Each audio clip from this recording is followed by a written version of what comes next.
भोपाल में 10वां अंतर्राष्ट्रीय वन मेला शुरू हो गया है। लाल परेड ग्राउंड पर जड़ी बूटी और जंगल से मिलने वाले अन्य उत्पाद के स्टॉल लगे हैं। करीब 50 वैद्य निःशुल्क उपचार कर रहे हैं। भोपाल में 10वां अंतर्राष्ट्रीय वन मेला शुरू हो गया है। लाल परेड ग्राउंड पर जड़ी बूटी और जंगल से मिलने वाले अन्य उत्पाद के स्टॉल लगे हैं। करीब 50 वैद्य निःशुल्क उपचार कर रहे हैं। वहीं मेला 23 दिसंबर तक चलेगा। 19 दिसंबर को स्टैंड अप कॉमेडियन एहसान कुरैशी का शो भी होगा। ये 7 दिवसीय अंतर्राष्ट्रीय वन मेला इस बार महिला सशक्तिकरण को समर्पित किया गया है। मेले की थीम लघु वनोपज से महिला सशक्तिकरण रखी गई है। इस मेले में 300 स्टॉल लगाए गए हैं। इसका शुभारंभ राज्यपाल मंगूभाई पटेल और मुख्यमंत्री डॉक्टर मोहन यादव ने शाम को किया। ये होंगे आयोजन। इस वन मेले में प्रदेश भर से 50 से अधिक पारंपरिक वेद निःशुल्क उपचार करेंगे। वन मेले में बुधवार को लोक गायिका मालिनी अवस्थी प्रस्तुति देंगी। मालिनी अवधि मुंदेली और भोजपुरी में गाती हैं। 19 दिसंबर को हास्य कलाकार एहसान कुरैशी का शो भी होगा। 20 दिसंबर को सूफी बैंड की प्रस्तुति होगी। 21 दिसंबर को डांस सोलो और ऑर्केस्ट्रा का कार्यक्रम होगा। 22 दिसंबर को फैंसी ड्रेस सोलो एक्टिंग एक शाम वन विभाग के नाम कार्यक्रम होगा। 23 दिसंबर को समापन समारोह आयोजित किया जाएगा। कि इस अवसर पर आप सभी से मिलना हुआ बहुत आनंद की मेरे लिए घड़ी है। हमारे वन संसाधनों की महत्व और उनके संरक्षण के प्रति जागरूकता के फैलाने के संकल्प के साथ इतनी बड़ी संख्या में जन समूह की एकत्रित होगा एवं पर्यावरण संरक्षण और संवर्धन के लिए दिशा में सुखद भविष्य का संकेत है। यहाँ हम पहले आए तो सभी वन स्टॉल को हमने देखा। करीब करीब यहाँ 300 स्टॉल लगे हैं।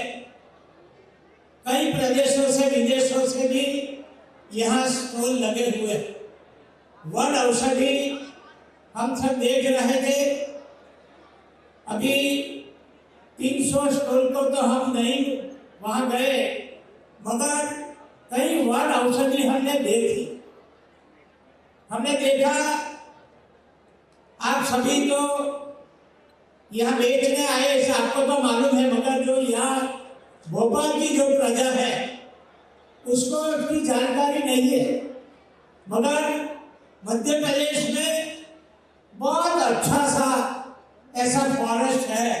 प्रसन्नता है यशस्वी प्रधानमंत्री के द्वारा मध्य प्रदेश और राजस्थान को लेकर के ये भारत का नहीं दुनिया का हमारे लिए नदी जोड़ो अभियान की पहली शुरुआत हुई, जिसमें मध्य प्रदेश के 11 ज़िले और राजस्थान के 21 ज़िले, दोनों ज़िलों को मिलाकर के लगभग 6.5 लाख हेक्टेयर ज़मीन का तो हमारा सिंचित रकबा बढ़ेगा और पीने के पानी की व्यवस्था 11 ज़िलों के अंदर कई सारे गांवों के अंदर ही बड़ी सौगात मिलेगी। इसके माध्यम से मुरैना, श्योपुर, शिवपुरी, गुना, राजगढ़, उधर शाजापुर, देवास, इंदौर, उज्जैन, आगर इत्यादि ज़िलों में इसका बड़ा लाभ मिलेगा। ऐसे 21 ज़िले राजस्थान के कुल मिलाकर के अगले चरण में फिर केन बेतवा नदी जोड़ों में माननीय प्रधानमंत्री हमारे बीच आने वाले हैं, जिसके आधार पर हमारे बुंदेलखंड के लगभग 11 ज़िलों के अंदर दोबारा एक नई रोशनी आएगी और पूरा क्षेत्र पानी से सरसब्ज होगा और उसका लाभ मिलेगा। वन इलेक्शन ये भारतीय जनता पार्टी के माध्यम से यशस्वी प्रधानमंत्री ने एक पूरे दुनिया को एक नई देन दी है। और ख़ासकर जैसे आपको जानकारी होगी 1973 के पहले वन नेशन वन इलेक्शन ही होते थे। ये तो तत्कालीन प्रधानमंत्री इंदिरा गांधी जी के समय कुछ क्रम टूटा था। आप याद करना कि 11 करोड़ में हमारे पहले लोकसभा के चुनाव सभी विधानसभा सहित हुए थे, लेकिन बात के क्रम में आज की स्थिति में 30,000 करोड़ का खर्चा लग रहा है और फिर भी पूरे साल चुनाव चलते रहते हैं। ऐसे में वन नेशन वन इलेक्शन के आधार पर एक साथ चुनाव हो जाने से न केवल धन की राशि बचेगी बल्कि विकास के लिए भी पूरा 5 साल मिलेगा। ये अच्छा प्रस्ताव है और अभी तो ये इसकी अगले चरण की कई सारी शुरुआत हुई है। माननीय प्रधानमंत्री जी ने आज जिस ढंग से अपनी बात कैबिनेट के बाद इस प्रस्ताव को संसद तक पहुंचाया है, उम्मीद करेंगे जल्दी से जल्दी पास होकर के आने वाले लोकसभा विधानसभा चुनाव में ये अपने देश में लागू हो जाएगा।